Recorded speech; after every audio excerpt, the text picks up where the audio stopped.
l'évangile au nom de Jésus, nous conquérons. Nous sommes guerriers pour l'évangile. L'évangile au nom de Jésus, nous conquérons. Quelle que soit la nécessité, Nous conquérons. Au nom de Jésus, nous conquérons. quelles que soient les épreuves, Nous conquérons. Au nom de Jésus, nous conquérons. quelle que soit la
vers le médecin tous les jours. Je partais de Bafia pour Yaoundé, l'hôpital général, l'hôpital gynéco, l'hôpital.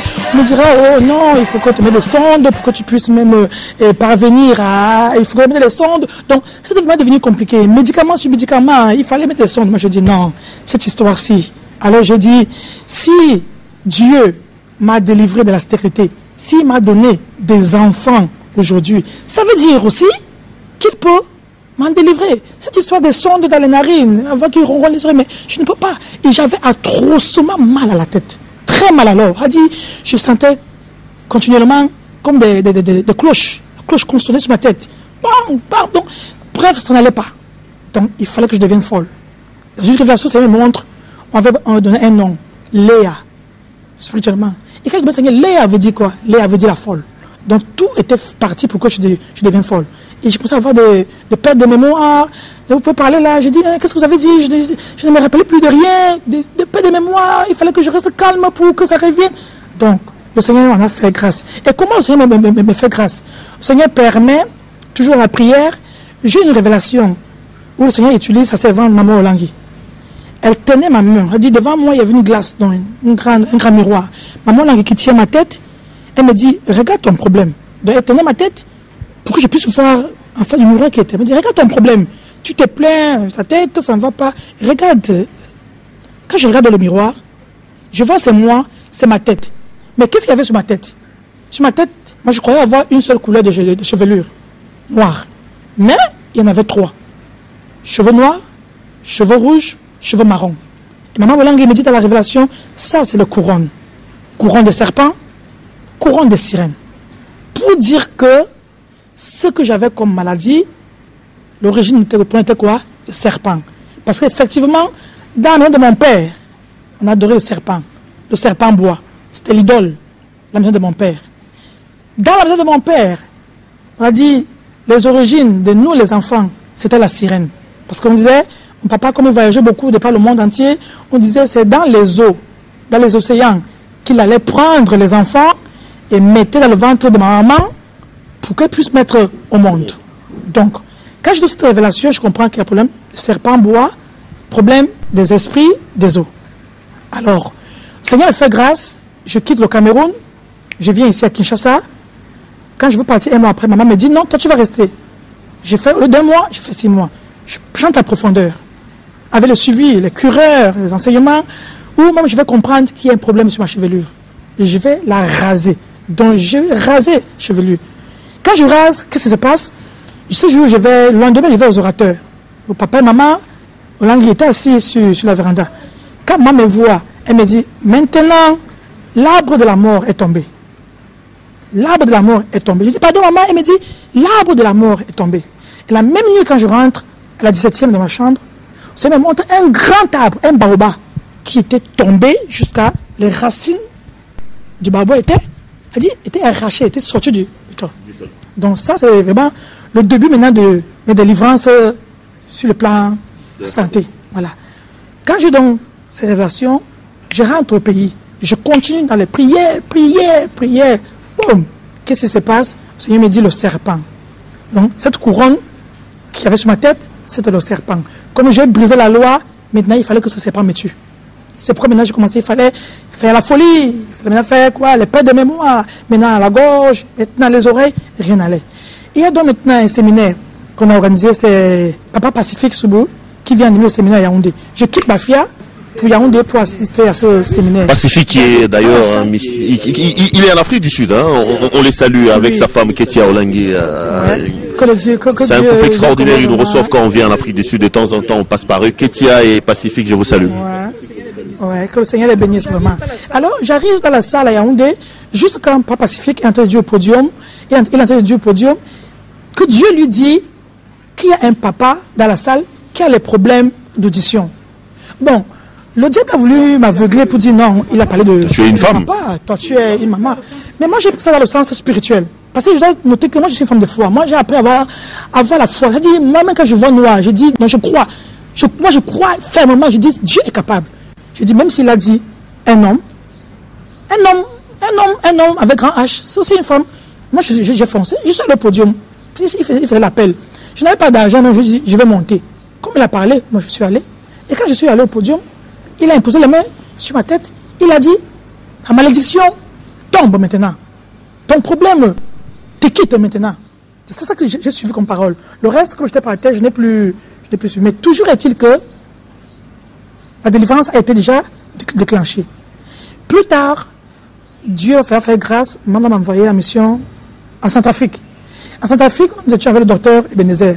J'ai eu la grâce d'être à côté, manger sur la même table avec le docteur Ebenezer. Donc, était dans le même côté, j'ai le docteur Ebenezer. Alors moi je dis, la tête faisait toujours mal. Ça faisait encore mal. Mais la douleur diminuait. Je lui dis, papa, comme vous voyez, j'ai un problème. Je suis avec vous, je m'en vais vous à la table, mais j'ai un problème. La tête. Il me dit, ok, avant la fin du programme. Vous parlez d'Ebenezer Tété? Oui, Ebenezer Tété. Ok. Ebenezer Tété. Il me dit, ok, avant la fin du programme, il pria pour moi. C'est comme ça, il y a une soirée, il y avait vraiment l'onction, il a prié sur les malades, il a prié sur des gens qui avaient des pieds, des paralytiques. Et moi, j'ai saisi. L'Esprit de Dieu me dit, c'est le moi maintenant. Quand il est entré maintenant au bureau pour se reposer, moi, je suis tombé sur ses pieds.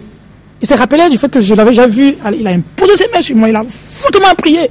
Et je vous dis, depuis là, la tête, plus de douleur, plus de marteau, plus de perte de mémoire, plus. Le calme est revenu totalement.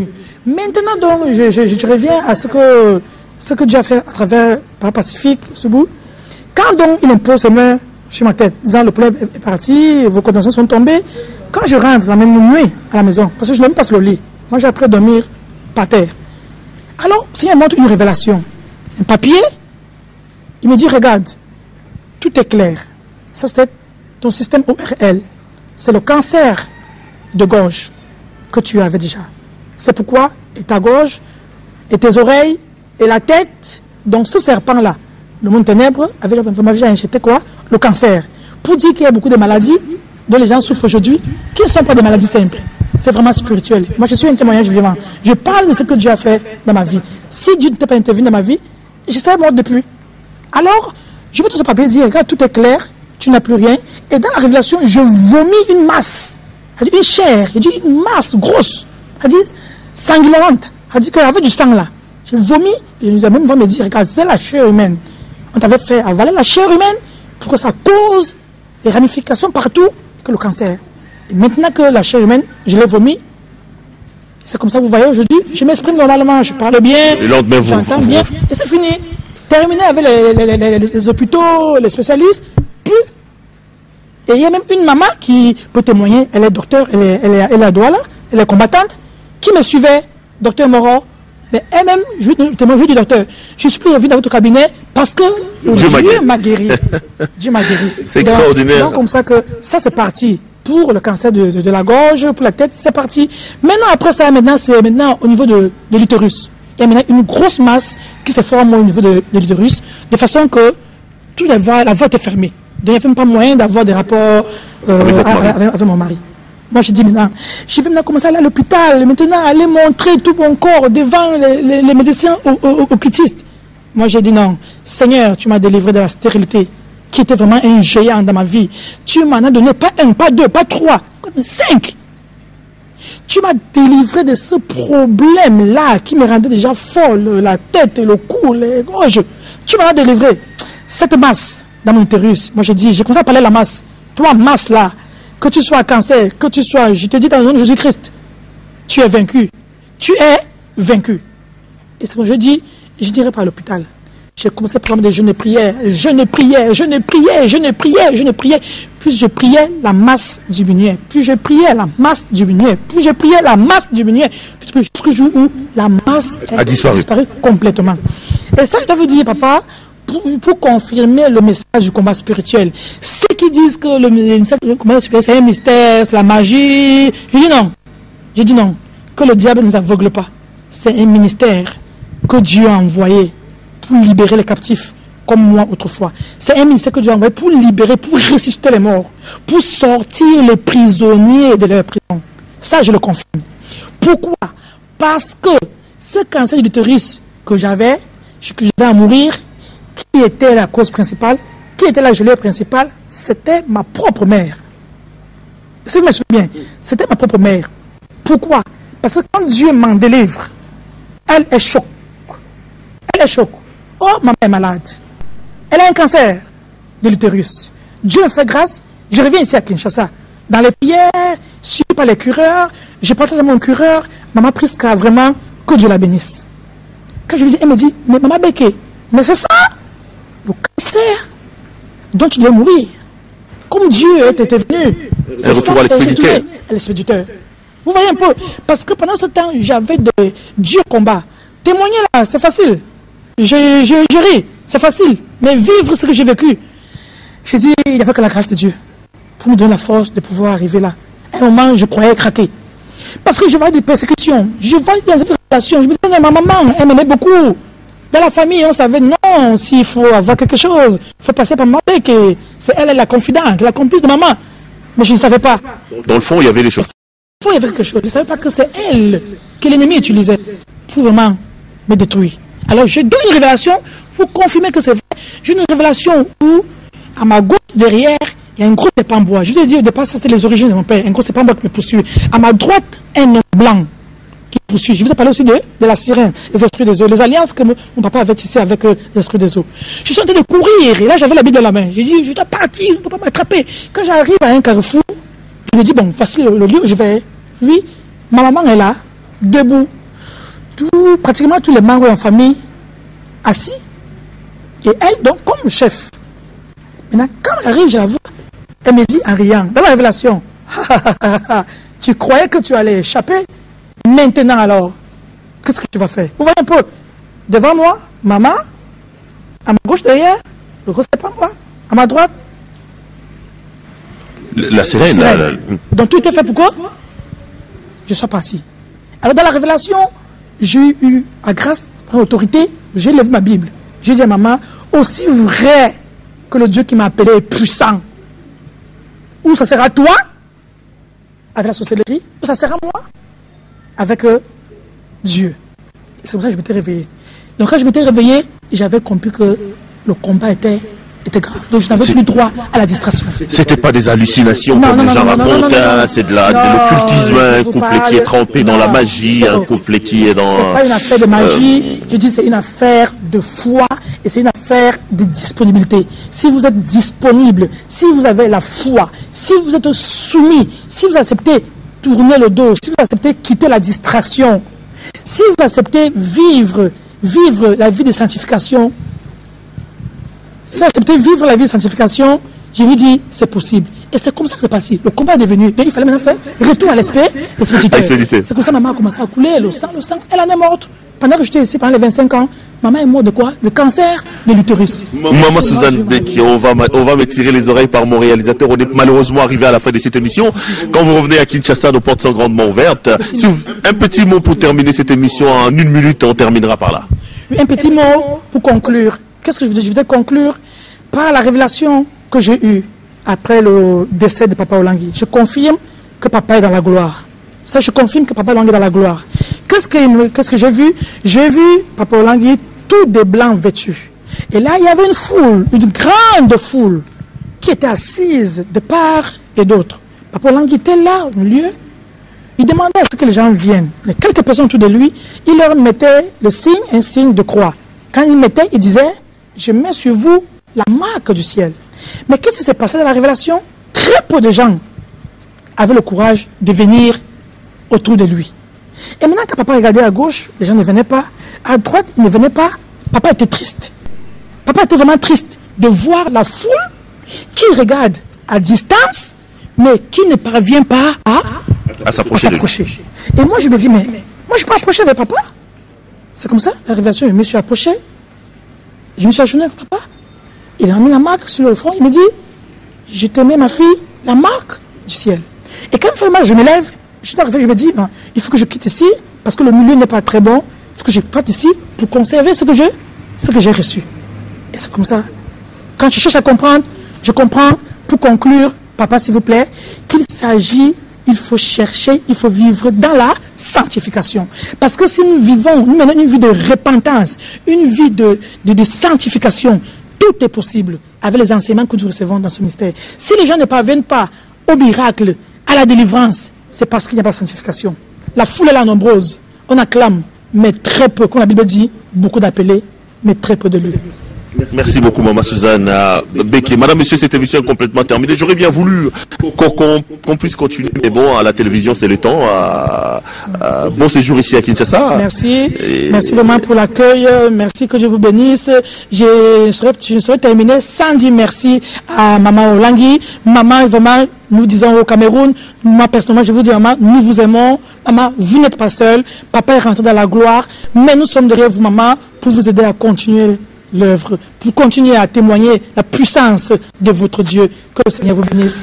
Merci. Merci beaucoup, Madame, Monsieur. Cette émission est complètement terminée. Si vous voulez rentrer en contact avec le ministère du combat spirituel, appelez à ce numéro qui s'affiche au bas de vos petits écrans. Vous aurez toutes les informations là-dessus. Merci à l'équipe technique qui a fait un travail remarquable pour nous permettre d'entrer en contact avec vous. Je pense à nos amis des CVV. Les diplômes. On reviendra, maman Suzanne. Malheureusement, là, on va m'arracher la tête. Pour dire que qu'est-ce que ce Dieu donc du combat spirituel qu'on traite de magicien, qu'on traite, voilà, que nous avons donc commencé par la grâce de Dieu, le ministère, parce que par la grâce de Dieu, c'est moi qui suis responsable du siège de Bafia au Cameroun. Okay. Et il y avait des activités que nous menons vraiment, parce que nous sommes vraiment engagés. Nous amenons les femmes à la délivrance, les hommes, les foyers sont restaurés, les paralytiques sont guéris, je dis à Bafia. Et voilà, mais les autorités administratives ont reconnu que le ministère chrétien du combat spirituel à Bafia est en train de faire vraiment un travail judicieux. Et c'est comme ça, comme vous pouvez le lire là, on nous a décerné des diplômes d'excellence. Ça, l'année dernière. Cette année aussi, vous voyez là, ça c'est une lettre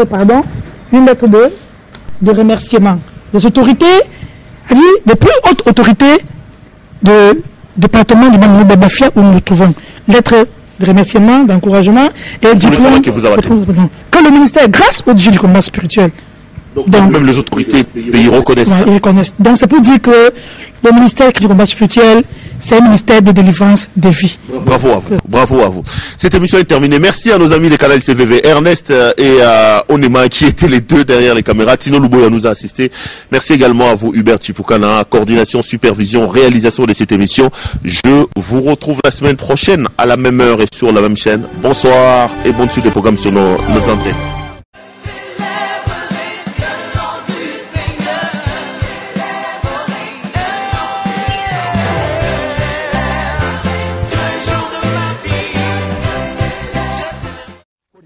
Vous devez comprendre quels sont les enseignements de Benin. Nous avons reçu les transcriptions, les copies dans ces réunions. Il parle de ce qui est arrivé un soir. Il dit cela peut ressembler vraiment fou, mais j'ai aimé ce que j'ai vu. Et pendant des heures, j'étais en prière dans un groupe. Et de groupes de 50 à 70 personnes ont des prix, demandent à Dieu un ministère de guérison qui touchera le monde entier. Et soudain, j'ai entendu la voix de Catherine Coleman, et c'était vraiment clair. Et avec un beau sourire, elle m'est apparue. Elle m'a dit, on attend que tu demandes, on prie pour que tu demandes. Demande-le, on attend que tu le demandes. Et ensuite, la vision a disparu des Bénin. Benin est quelqu'un qui agit avec les morts, qui interroge les morts, qui communique avec les morts. Il les voit. Catherine Coleman a parlé avec lui, dit-il. Et les morts qui lui disent de prier. Maintenant, c'est un petit peu un historique de son enseignement, de ce qui lui est arrivé. Et il y a des multiples enseignements de Benin. Et au travers de ces deux livrets, on en parle un peu. Et ces enseignements sont très dangereux. Maintenant, c'est quelque chose de très, très sérieux. D'être impliqué dans la nécromancie. Et quelqu'un qui se proclame être prophète de Dieu et fait de la nécromancie ne peut pas être accepté. Et Dieu dit dans Deutéronome 18, verset 9, « Lorsque tu seras entré dans le pays que l'Éternel ton Dieu te donne, tu n'apprendras point à imiter les abominations de ces nations-là. Qu'on ne trouve chez toi personne qui fasse passer son fils ou sa fille par le feu, personne qui exerce le métier de devin, d'astrologue, d'augure, de magicien, d'enchanteur, personne qui consulte ceux qui évoquent les esprits ou disent la bonne aventure, personne qui interroge les morts. Car quiconque fait ces choses est en abomination à l'Éternel. » quelqu'un qui interroge les morts, communique avec les morts, qui communique, qui écoute les morts ou qui parle avec les morts. Et c'est clairement quelqu'un qui fait de la nécromancie. Car tous ceux qui font ces choses sont en abomination à l'Éternel. Et c'est à cause de ces abominations que l'Éternel, ton Dieu, va chasser ces nations devant toi. Les ennemis d'Israël, qui vivaient dans le pays même du pays promis, allaient être chassés à cause de leur interrogation avec les morts. Ils interrogeaient les morts. Ils étaient impliqués donc à communiquer avec les morts, à parler avec les morts, à écouter les morts. Et dans notre propre génération, nous avons cela aujourd'hui. Quelqu'un qui professe être un prophète de Dieu, un homme de Dieu, et qui fait des choses comme cela.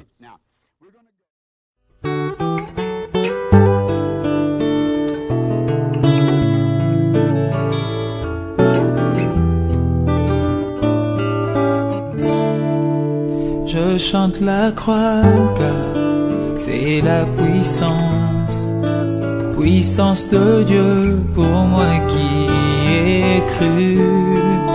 Chose impossible, mais Dieu l'a fait. Il a condamné le péché dans la chair. Je chante la croix car c'est la puissance, puissance de Dieu pour moi qui ai cru. Chose impossible, mais Dieu l'a fait. Il a condamné le péché dans la chair. Chose impossible pour tout humain. Par Adam j'étais esclave du péché. Il a fait et m'a libéré. Lui seul a pu m'affranchir du péché. Chose impossible pour tout humain. Par Adam j'étais esclave du péché. Il a fait et m'a libéré. Lui seul a pu m'affranchir du péché. Alléluia. Oh, oh, oh. Alléluia. Personne n'est juste, même pas un seul. C'est ce que